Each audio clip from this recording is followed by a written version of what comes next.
There we go. Yeah, it's good to see you guys. I was really looking forward to this. Yes, me too. Yes, So nice to meet you, Mark. Yes, you too, Chris. Very good to meet you. Chris, we can't see you. I mean, it's okay, but just FYI, the camera's not working. There we go. Okay, that's better. Excellent. Do you guys already know each other? Have you already met before? No. Okay, so I thought maybe each person take 30 seconds and just give your background and you know and then we'll go from there. Well, Sure. I'm a neuroscientist, Chris, and I was trained in the early 80s, and I was frustrated by how little mind there was those days. In what the most interesting thing about the brain, namely its mental functions, seemed to be treated in a very desiccated way. So I took the rather strange step of training in psychoanalysis to immerse myself in a discipline that took seriously the subjective experience of the mind, and then spent the rest of my working life trying to reconcile the two, trying to build bridges between to bridge the vast chasm between those two disciplines. Since I was limited to 30 seconds, that's the best I can do. No, that was just a suggestion. Take as long as you want. Well, in recent times, let me just then add a supplementary. Okay. In recent times, I've been working on, I mean, I've always, for obvious reasons, given what I've said, I've always been interested in brain mechanisms of consciousness. And so in recent times, I became convinced of the view that we shouldn't be using higher cognitive forms of consciousness as our model example. We should be looking to much more rudimentary processes, and specifically to the upper brainstem and associated subcortical arousal mechanisms, which we were always taught, you know, are prerequisite for consciousness, but are themselves devoid of phenomenal qualia. And the evidence just increasingly accumulated that to suggest that that's wrong, that these arousal mechanisms are intrinsically affective, that they're valenced and have affective qualities. And so my view is that if we're wanting to understand at a fundamental level what the mechanisms of consciousness are, at least from a neuroscientific point of view, we should be starting there with these fundamentally homeostatic mechanisms that regulate the affectively valenced raw feelings of us biological creatures. That's probably the dawn of consciousness, was when organisms became aware of how they're doing within a biological scale of values, which is what affects are. And them being relatively simple things, they become computationally tractable. So I became interested in the free energy principle and active inference framework more generally, in terms of trying to see, can we define mechanistically the fundamental mechanisms whereby feelings are generated. And then very recently, I've become involved in a project where we're trying to engineer such a system that has rudimentary feelings. So that's probably a fuller account of what I'm up to. Wow. Well, I was originally trained as a physicist, and then got my degree in philosophy, and then went to work on the Human Genome Project. So I'm sort of a lapsed physicist, a lapsed philosopher, and a lapsed molecular biologist all together. And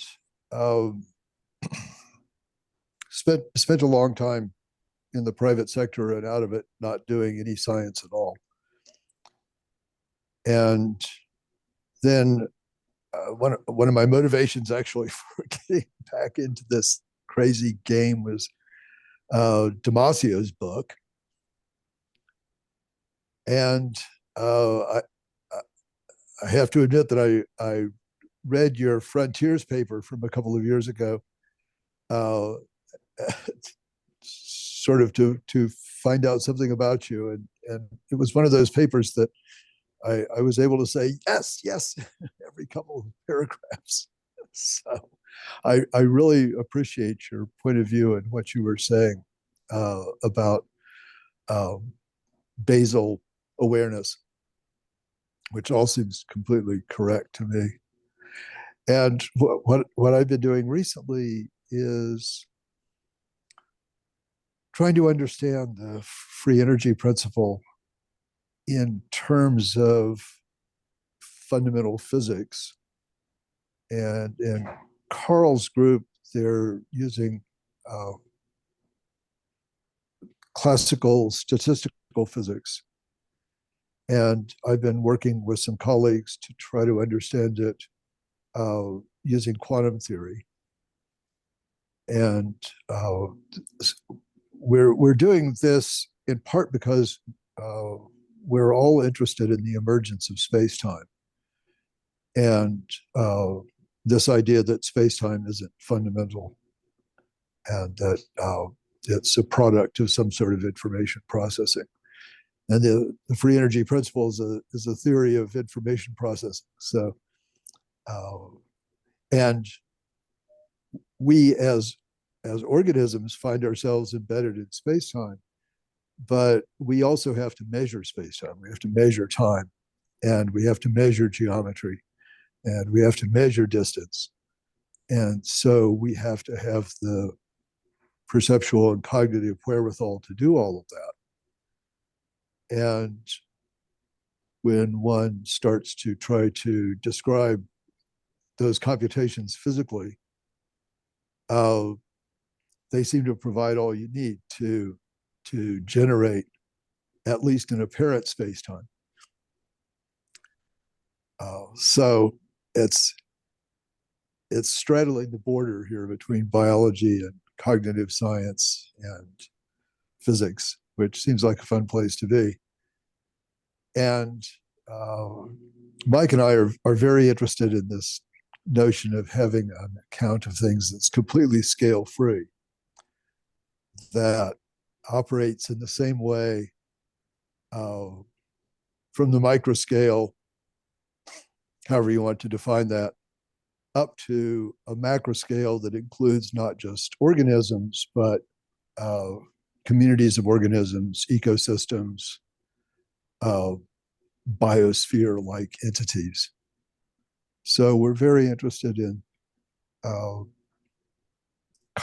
consciousness and cognition as collective phenomena that appear at larger scales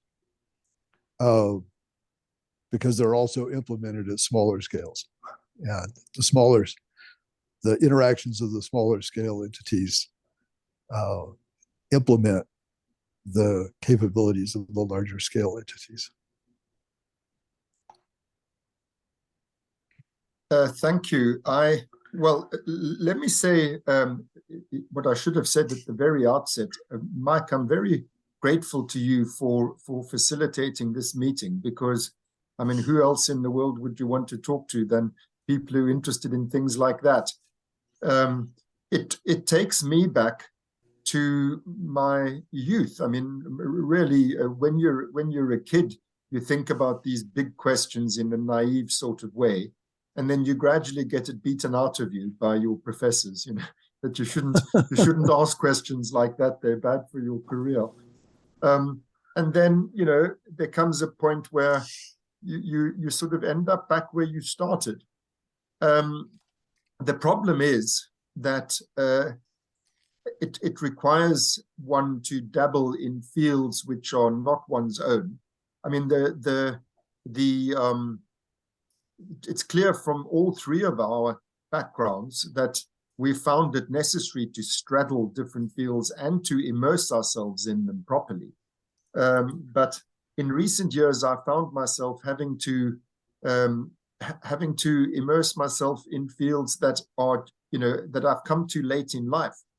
So when you describe your starting points, I often rue the fact that I didn't study physics deeply, and I now find myself really feeling like an amateur with all of the nervousness that comes with that. That you sort of feel that you're not qualified to make observations, and this is why it's so gratifying to hear you saying things like what you've just said, because that's intuitively one feels just everything you've just said must be true. It must be doable. It must be possible. This is the way one should be thinking about these fundamental questions. So this is also why it's great to meet you, so that I can interact with I can get around my own deficiencies by collaborating with and communicating with people who do not have the same sets of deficiencies as I do. It's really, what you're saying is fantastically interesting.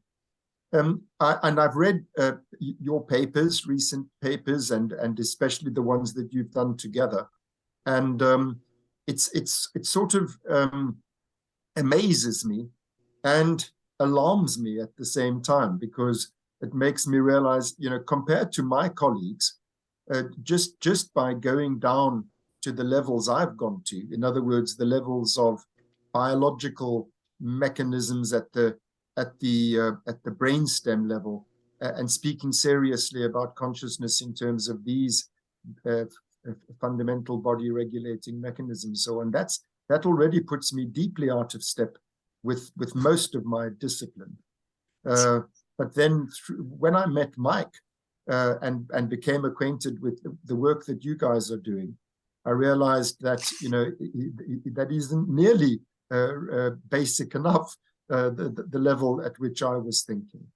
And so it's sort of, as I said, it's breathtaking and scary at the same time to realize, oh my God, I'm going to have to go even further away from where my peers are.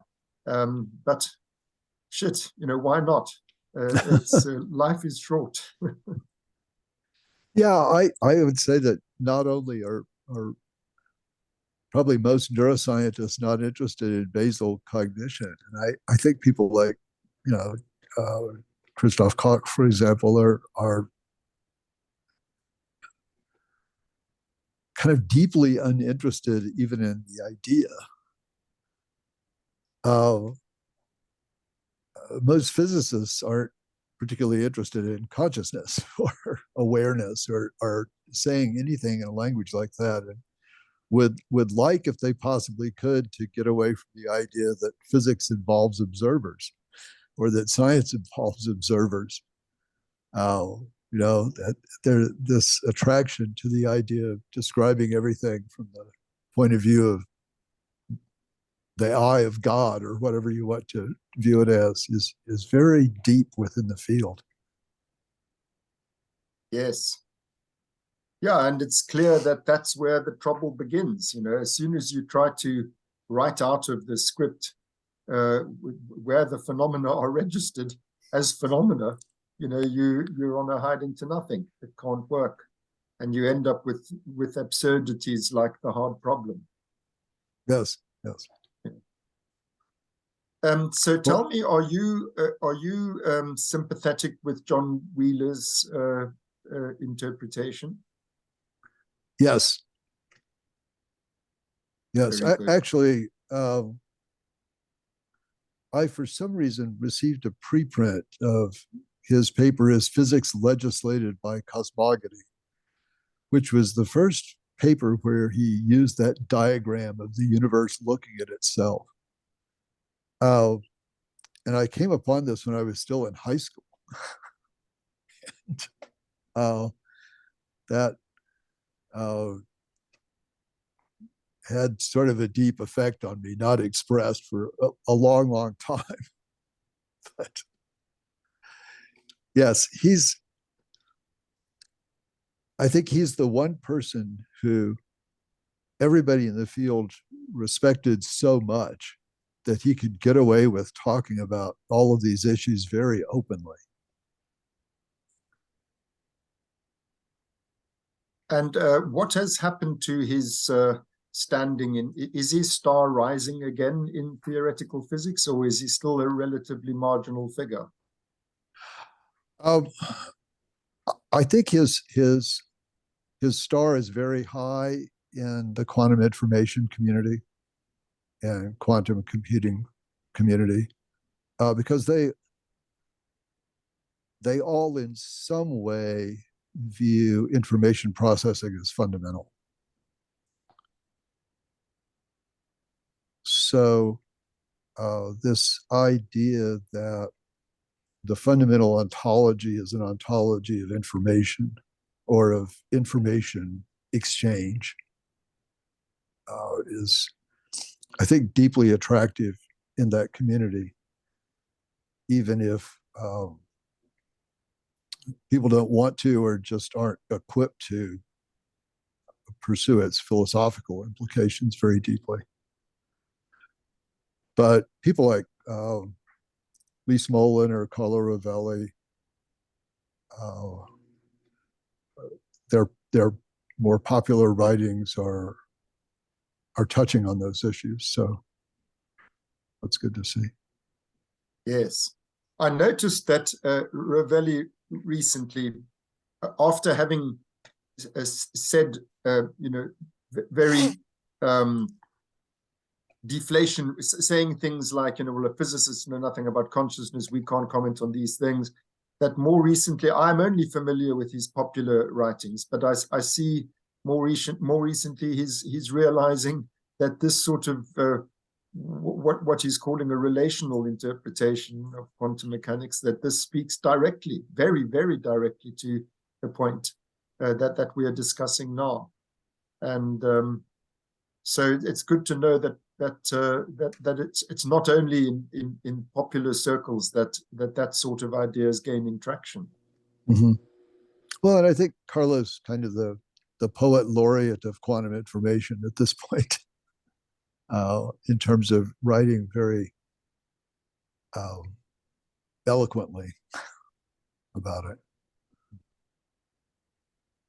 I see that also in recent times, Carl is no longer shying away from speaking of, as sentient machines and of us, of it being possible for us to reduce all of this to something engineerable, which leads me to the question that I wanted to ask, which is, would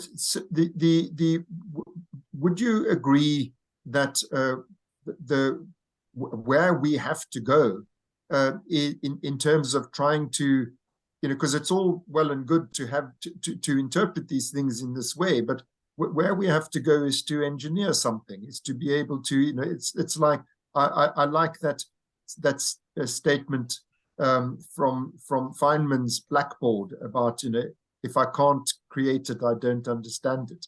That I feel that this must be, if we're on the right track, we must be able to produce consciousness. We must be able to produce something that feels like something that is not biological, that where we've actually been able to engineer it.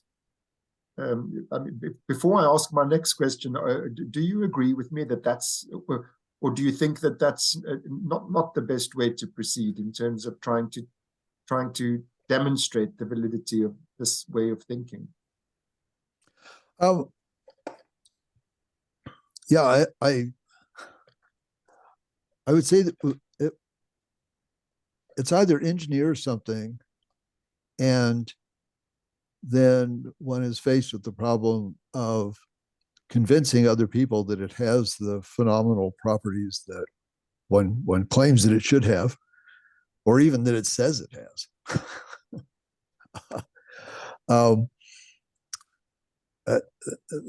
The other route that seems maybe equally plausible to me is to convince ourselves that we've already done that in some sense. and one still has the convincing and explaining problem to do. And there doesn't seem to be any way around the latter problem. And I suspect that the solution to that will be generational, not argumentative. But Yes. yeah, I agree. It's certainly a strategy very much worth pursuing. What you say there about it being generational, I think that might well be so. Because certainly there's been a sea change. I mean, in very recent years, young people don't seem to be at all dismayed at the serious talk about sentient machines.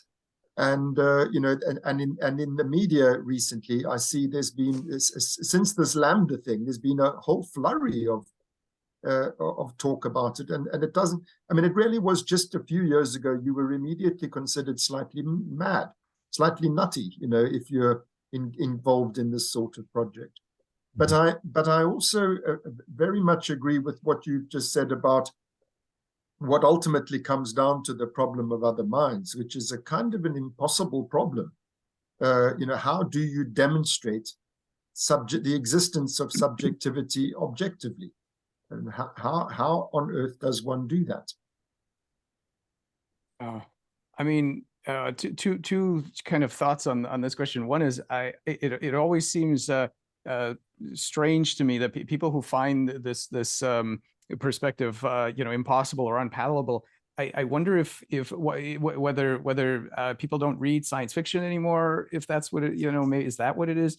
Because it seems that this has been addressed for many decades ago, when if you are confronted with something that shares, let's say an exobiological agent of some sort that shares no mechanistic lineage with you, no evolutionary lineage with you, if you're not prepared to take interaction evidence as evidence, what else are you going to do, right? If you can't look for the frontal cortex and see if it looks like a human, what do you have left? And this was addressed in sci-fi a long time ago, that really, unless you're prepared to say that only humans, right, only things that look like us get to have this magic stamp on them, it seems completely ridiculous not to be open to novel embodiments, right, for this kind of thing. It's just I just don't get it. And the other thing, I think, in terms of this convincing thing, I think that's very important. To me, this dovetails with the problem of what is it that one thing that makes theories of consciousness different from all other theories, and what makes it a difficult problem, is that it's not at all obvious what format those theories would make a prediction in, right? So theories of physics, of behavior, you may not know the answer yet, but you know what format it's going to be. It's going to be some numbers, some observables about this and that. What kind of answer is a proper theory of consciousness supposed to give? Never mind what will the answer be, but just like, what will it be? And I think the closest we can get to this, and maybe this has something to do with being able to convince others, is that I think what theories of consciousness ought to output are protocols, not measurements, but protocols for making the recipient or the conversation partner feel the same state that they feel. In other words, some sort of art or some kind of output that in order for you to understand what I feel, I'm going to produce something that when you take it as input, it will put you in a similar state, and then we have a shared, right? So this is all very, very fuzzy still, but it seems to me that that's the only way to it's not going to be third person objective numbers or facts, or anything. None of that will do.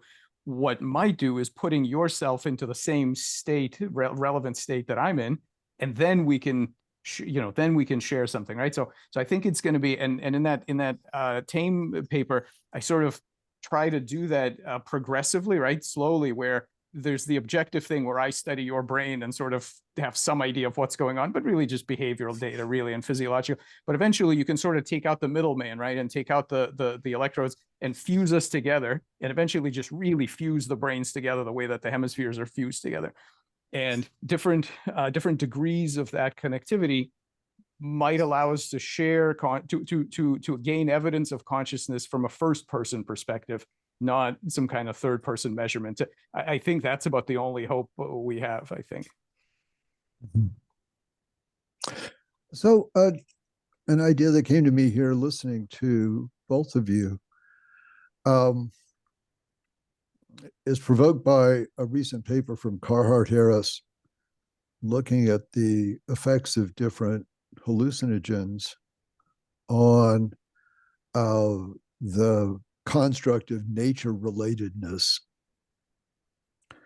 And the gist of his paper was that psilocybin use consistently correlated well with nature relatedness, whereas other psychedelics didn't. But this, I think, may be an aspect of this generational change, in that nature relatedness, in a sense, seems to be going up with the sustainability movement and climate change and all of that. And that may be correlated with people being much more willing to sympathize with the idea that plants are conscious, or microbes are conscious, or at least other living things are conscious. But taking nature relatedness to its kind of limits involves relatedness to mountain ranges and rocks and rivers and all sorts of not straightforwardly biological things.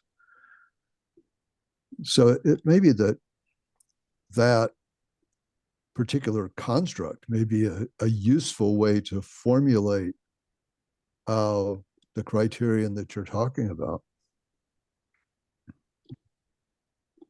It's so I know Robin Carhart Harris from about 10, 15 years ago, when he was still living in London. Well, he only recently moved over to your side of the pond, but I mean, I haven't had personal contact with him for a few years. But I remember what you're just saying now reminds me of an experience in my misspent youth, not with psilocybin, but with LSD, of exactly that kind, of not thinking, but rather experiencing. Initially, that I was in a nature reserve. This was in South Africa, and I experienced the fact that I and this rock rabbit that was hopping around near me, that we were both conscious beings, and that I have a very deep connection with this thing.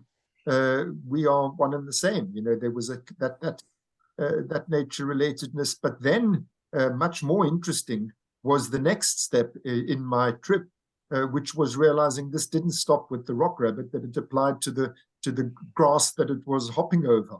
And I had a very moving and affecting experience of the truth of the fact, that we are all, I and these blades of grass, we're of a piece, and the bond with nature.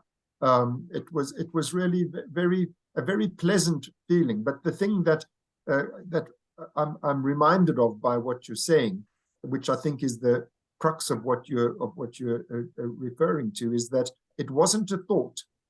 It wasn't an inference, it wasn't a deduction, it was an experience, it was a direct perception, of the fact. So that's an optimistic view that you have there, and I think, but so I agree with all of that, and with what you were saying prior to that, Mike.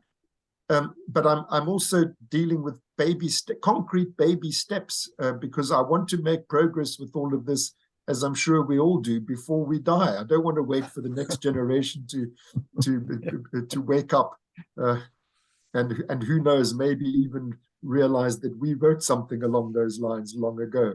I want to try at least to be part of persuading our colleagues now while we're alive. because, let's just be frank. I mean, these are such profoundly important things that affect each and every one of us as scientists and as living beings. It's to be able to have the opportunity to engage at a fundamental level with these questions here and now, I think needs to be grasped. Yeah. So that little project that I mentioned in my introduction, that I'm involved with, one concrete way. Well, let me tell you two concrete steps that we're envisaging rather than taking. So the steps that we're taking involve engineering this agent, which has basic needs, survival needs, and I hasten to add, as you know, Mike, it's not an agent that's embodied in the three-dimensional sense of the word. It is a purely computational agent, and it's in artificial. It's in a virtual environment that it needs to survive in, and it has to find the resources. It needs to. And these are, of course, ciphers, because they can be. So I'm just calling them these names. It needs to breathe. It needs to find energy resources. And it needs to rest, because it needs to repair damage to itself as it's banging around, trying to obtain its energy resources. And an important part of the design is that these things they operate on different time scales, and they compete with each other, these needs.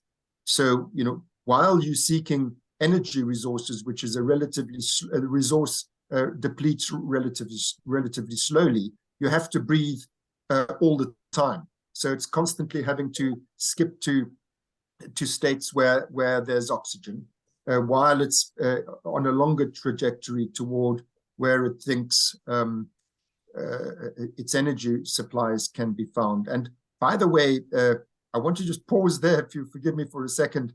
I can't come up with a better word than the word I just used there. While where it thinks its energy resources are. I mean, what the hell else is it doing other than representing to itself, this is where the energy resources are, I think, and I hope I will find them there. In other words, it's busy.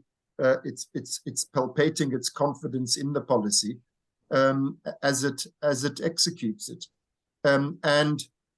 so that's the basic idea, that it's having to breathe while it's heading toward its energy resources. It bangs into things which give it a mark of there's a weighting of tissue damage. Then it needs to rest in order for that to be repaired. Obviously, while it's resting, it can't be seeking energy resources, and all it can do is this oscillatory breathing thing. That's compatible with rest. Having done that and mastered that environment, we then change the environment. In other words, move the energy resources, shift so that the oxygen supply is not evenly distributed, but rather is more available at the one end of the environment than the other. That sort of thing. We've also created a little hill where it's able to disambiguate, am I in epoch A or epoch B? And so it also has to learn that sometimes exploring is more valuable than exploiting, and all of this sort of thing. There's a lot more I could say. I don't want to over egg this. You're getting the basic idea, because I want to move on to what I was going to say. So this is what we're doing, and what we are envisaging doing next is, first of all, having a conference, a symposium of colleagues. And I think that I've just found two of the people that we should invite to this. We want to have it. I don't know if this will put you off, but we want to physically get together, so that we can actually talk to each other and have a drink together, and and get to know each other. but just to work out what sort of criteria are we convinced by? What do we think is what sort of behavior? I know that what you just said, Mike, is absolutely true. No behavior. In other words, no behavior or numbers or anything, no objective anything is going to prove that the agent feels like something, which is the fundamental claim that those policies in which it has to palpate its confidence, it has to feel there's no other word for that than that it is, it is feeling its way through the problem, by which I mean, objectively stated, that this Markov blanketed agent is registering its own states, it's inferring its own states, that these states are of existential consequences for the agent, and that there's a goodness and a badness to those states. It's intrinsic to those states. There just is, from the point of view of the system, it just is bad as its energy resources are depleting. It just is bad as it loses confidence in its policy. So I think that is a valence state. What else can you call it but a subjective valence state? And then because there are multiple needs, they are categorical variables. They have to each of them be met in their own right. They can't be reduced. They can ultimately be reduced to a common denominator of free energy, but they have to be treated as categories by the agent, because it has to know, how am I doing in this? In other words, these are qualitatively distinctive variables, and it's registering how well and badly it's doing across these different qualitatively distinctive variables. Those just are feelings, and that's what it's using in order to make the decisions that it makes in this POMDP way. So I'm persuaded that when you said earlier, well, first of all, we have to get over our own inhibition about recognizing we've done it already.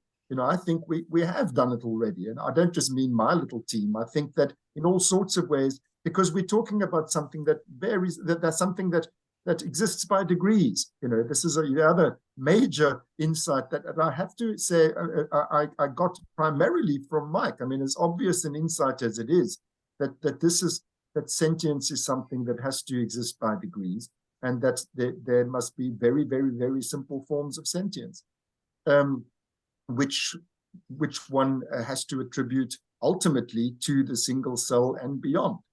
But that to the extent that the agent is making choices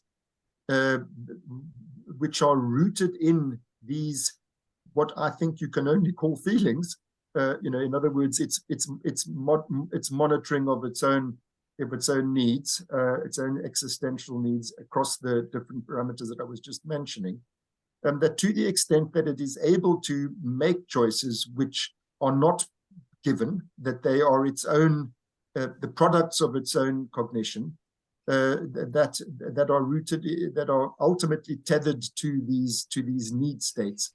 I'm persuaded that such an agent, it feels like something to be such an agent.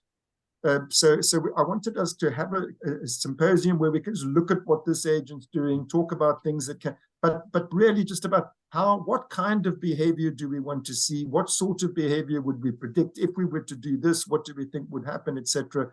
Just among ourselves, not trying to persuade people who start from prejudices that are insurmountable, so that we can, as a community of relatively like-minded people, come up with some criteria, which are at least rational, if not empirically persuasive, they are at least rationally persuasive. That makes sense in terms of first principles for those who share basic assumptions that such a thing is possible. But then, so that's the one concrete step that I very much hope I'll be able to persuade you guys to come over and experience the joys of Cape Town for a week or a few days. And we'll look after you very well, and we can talk about these things and come up with a consensus, statement about what we would consider are the kinds of behaviors and and whatnot that would convince us at least. Then the other second thing, which goes more to what you were saying, Mike, again, it's a very concrete thing, and forgive me for bringing this all down to such concrete steps, is that I've been thinking with my group that once we've done this, we're saying, here we believe the agent is feeling this. That's how it's doing what it's doing. Here we believe the agent is feeling that, and in relation to thinking this. In other words, as you know, as the numbers are showing what's happening to the precision weighting in relation to the currently active policy, you know, across the 3 different need states and so on. If it had a feeling at this point, it would feel like this to be that agent. Then to work with colleagues in virtual reality to create a virtual reality that we can immerse ourselves in, that is basically the same as our agent is confronted by. Yeah. So that, you know, we know, okay, I've got these 3 needs, I'm monitoring them on the screen, you know, and here I'm in this environment, and I'm trying to find the things that I need and deal with the challenges that I'm confronted with.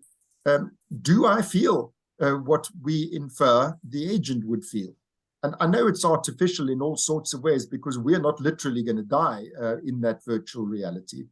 But you know, it's at least it's a little bit more than just empathizing with the system. It's a little more literally putting yourself in the system's shoes. And the prediction then, which is beginnings of something empirical, is to say, I predict at this point I would feel something along, or a human being in this environment will report feeling, this is feeling better and this is feeling worse, and you know, this is, here I'm losing confidence in the subjective meaning of the word. I don't think it's a very brilliant idea. It's a very concrete idea, but I think something along those lines might be a way to go. I think. Go ahead, Chris. Oh, I was going to say that I mean, what you describe is very much like a video game type of environment, and there's loads of available data out there, or data I think that could be collected about how people who immerse themselves in video games, which I've never done actually, but feel about what they're doing in interacting with virtual environments that have those kinds of requirements for resources, for repair, etc. And I don't know of any literature in this regard, but I expect that it would be data that would be fairly easy to acquire, even with things like physiological monitoring or EEG or things like that, as a supplement. Where's some, it just occurred to me, some data that might come of this. So there are data on people using various prosthetics, the kind of extended mind idea, right? When you get an extra hand or an extra, finger or something like this. But it just occurred to me that in those cases, as far as I know, all of the prosthetics that people use are themselves very low agency devices, right? They don't do much on their own. But I wonder if we could imagine if your bot is a prosthetic where we are joined in, right? The player in this virtual environment is joined to that system the way that 2 minds would be joined in the same sort of biological, and the way that people do immerse themselves in, hey, this hand that rotates a full 360 degrees, that's now my hand, and that works perfectly well for neuroplasticity. But I wonder if at the other end was another, you could make a temporarily joint agent within that video game where you do share a consciousness actually. Well, a model for that, although it's not quite what you're saying, but it's in that direction, is the experiments of about 10 or 15 years ago. They're still being done, but they were introduced about 10 or 15 years ago with the body swap illusion. where the research participant has goggles, VR goggles, onto which are projected what is seen by the other person through a camera mounted on their forehead. So you experience the world from the point of view of the experimenter. And in fact, it's also been done with mannequins, so that you're perfectly aware that what the experimental setup is. I'm Mark Solms. I've got a VR goggle set on my face, and onto this is being projected what the experimenter or the mannequin is seeing, and you rapidly feel yourself to be the mannequin or to be the experimenter. You then shake hands with the experimenter, and you feel as if you're shaking hands with this guy called Mark Solms. You don't feel you are Mark Solms. You know you are, but you don't feel you are. You feel that guy's Mark Solms, and I'm shaking his hand. And then to your point, Chris, about skin conductance and so on, if you threaten to stab the mannequin, even though I know I'm not the mannequin, I'm me, the physiological stress response is greater when the knife is lunged toward the mannequin than when it is toward me, which kind of is like kind of objective evidence that I am identified with the spatial embodied space of the mannequin. So yeah, that's very interesting. So it's building upon that sort of paradigm into this, so that what you're experiencing is from the point of view of the agent that is navigating this environment. It also occurs to me that you said something really important earlier, which was this bond, this concept of bond. And I think that it addresses both the issue of this kind of like generational attitude shift, and also the attempts to synthetically create these kinds of agents. And that's this. There's a whole, of course, developing, and I mean, the roots of it are very, very old, but this developing idea of making synthetic companions of various types, right? AIs that we're going to interact with in various ways.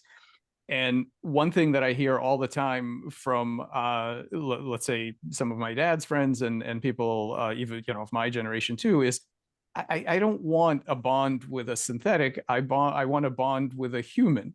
And I say, I argue back that you don't really want a bond with a human. What you actually want is, you don't want a human bond. What you actually want is a spiritual bond. And the question of, okay, so now what does that actually mean? Because I don't think anybody actually cares or knows. Most people who say that don't actually know what's under your skin, and they don't care, really what the physiology and the genetics are. When you think about what is it that you want from a bond, right? Is this somebody you're going to be friends with, somebody you might have a spouse, somebody you might want to take with you if you're going to Mars? Like what is the bond that we want? There's two things that come to my mind, and I'd love to hear what you guys think about this. One is that you need to have a shared existential struggle, specifically that all the questions of where do I end and the world begins, how do I know what I am, where I am, like all of these things at the basic. I mean, so I think all three of us have spent a lot of time thinking about what happens at the very beginning when you have this undifferentiated medium, whether it be cells or neurons or whatever it's going to be. And out of this massive multiplicity comes some sort of one semi-unified agent that considers themselves a single thing and separate from everybody. So what are the dynamics that lead up to this? Because it's not obvious. You don't upfront know what you are, what kind of effectors you have, what kind of senses you have, what is your environment versus where do you stop? Like we don't know any of that up front. We have to develop models of it. And so I feel like what we're really looking for is something that has been through that authentic process, not something like a modern robot or AI where everything is, your energy needs are met. We know here's what you are, everything is sort of given to you. You've not had that issue. And so that shared existential struggle and a kind of that cognitive light cone that I talk about, which is this idea of what types of goals and what spaces and what size of goals can you potentially work towards. If there's a huge mismatch, it's not going to work, right? It's very hard to be friends with something that's has a bacteria-sized cognitive light cone. And I'm sure the reverse is true too, right? I don't know how you would have that relationship with a cosmic intelligence at this massive light cone that you couldn't even begin to understand what they're doing. So that kind of impedance match, right, between the goal setting and that that struggle that comes from emerging as an individual in the first place. I think that's what should, and so all that goes to say, I think the young people in the future who are going to be surrounded with the kind of agents that you're talking about, Mark, and various other things, that's in the end going to be the criterion. It's not going to be the origin story of where you came from or what's inside of you or any of that stuff. It's going to be these kind of, what can I count on you to do? What kind of struggle have you been through? What are your goals? And then after that, it kind of doesn't matter what your provenance is or what you're made of. Then we can, then you're real as far as I'm concerned. I feel like that's where things are moving. I feel as if I'm probably speaking too much. So Chris, forgive me, I'll be brief. I think two sets of things in different directions flowing from what you've just said. The one, which the other one is a reaction to. The one thought is, well, these values, these shared values, existential values, of course they are, for want of a better word, they arbitrary, apart from the actual existence of the system. That's kind of universal. That's sort of at the heart of the free energy principle, I suppose, or what Carl calls his particular physics, which you guys are building on. The idea of of meanness or thingness, or a system as opposed to not system. Apart from that, which seems fundamental, the other values, like I fear, I don't want to be harmed by this thing. Or I don't want to be impeded by this thing. That makes it into a not me type of thing, as opposed to we're on the same side, we're in the same boat together. Your survival is my survival. We're a team, we're a group. It's us versus them rather than me versus them. So the affiliative bonds of that kind, in attachment bonding in mammals, for example, and play, which is a wonderful emotional drive that all mammals, at least possibly birds too, share. They're all relatively arbitrary. It's just because of what kinds of creatures we are. So that was the one line of thought I was thinking. Well, what would be? We want something fundamental that doesn't reflect our mammalian values, or that And so that led me to this other thought, which is that I suppose it's an extremely simple thought, that as speaking more formally, anything that justifies your drawing a blanket around you and these other things, if mechanistically it's justifiable to say that you are that your mark of blanket and this other agent's mark of blanket can themselves be justifiably blanketed by a meta blanket, then you are formally describing the state of affairs that you are describing, which raises the much more sort of reductionist question of, well, what justifies the drawing of a blanket? And because I've always, because I am stuck in the envelope I'm stuck in, I find it much easier to think, yep, my nervous system is blanketed, and that within that, the various nuclei are themselves blanketed, and within that the individual cells are themselves blanketed, and so on. I find it easier to realize, to feel that I am a composite of blanketed agents, which is again something, Mike, that you have forced me to see, and I have no difficulty seeing it anymore. When I say forced, I mean I was compelled by the force of your arguments to realize, of course, that's right. And Carl says the same thing. It has been for a long time, but I'd never. But I find it much harder to go in beyond that. As soon as I start thinking of myself, you mean I'm is there a consciousness that is shared by all of humanity, or all living things? is there literally a consciousness of all living things that you can speak of as an, and you know, and formally I think you can. I mean, it must. I mean, the whole of natural selection ultimately is just a self-organizing system. But I find it harder intuitively to. I want to stop with myself, you know. Yeah, I think that that's, in a sense, the flip side of this discussion is what would be required to make it experientially evident in the way that you were discussing earlier, that I am a component of a larger system whose experiences I am not having, cannot have, and can't even properly conceive of with the tools available to me, except perhaps in a very abstract way. And of course, we have to have this very abstract way to even have this conversation. But the FEP gives us that abstract way. I mean, one can, from a purely, okay, Mike is leaving.